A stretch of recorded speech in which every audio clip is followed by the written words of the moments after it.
Hello viewers, সবাইকে আমার test from home চ্যানেলে স্বাগত জানাচ্ছি। আজকে আমি মুড়ি আর 2টা আলু দিয়ে খুব মজাদার একটি নাস্তা রেসিপি তৈরি করব। তার জন্য আমি মুড়িগুলোকে বেশ কিছু সময় জলে ভিজিয়ে রাখছি।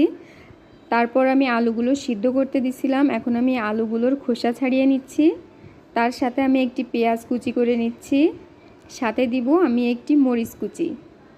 সবগুলো উপকরণ দেওয়ার পর এর ভিতর আমি দিয়ে দিচ্ছি যে মুড়িগুলা ভিজিয়ে রাখছিলাম, সেই মুড়িগুলা দেওয়ার পর এর ভিতর আমি দিব একটু ময়দা, হলুদ গুঁড়ো, লবণ আর একটু সয়াবিন তেল।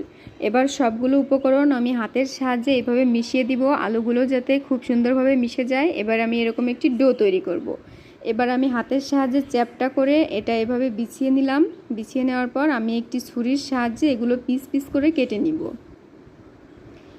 পিস পিস করে কেটে নিব, যার যেভাবে ইচ্ছা পিস করতে পারেন। আমি এইভাবে লম্বাটে এভাবে চারকোনা করে পিস করে নিয়ে এখন আমি ফ্রাইং প্যানে তেল গরম করতে দিছিলাম। এখন আমি এই পিসগুলো ভেজে নিচ্ছি।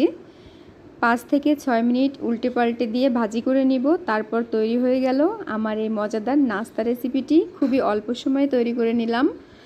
আপনারাও বাসায় ট্রাই করবেন, আশা করছি সকলের ভালো লাগবে। ধন্যবাদ সবাইকে, ভালো থাকবেন সবাই।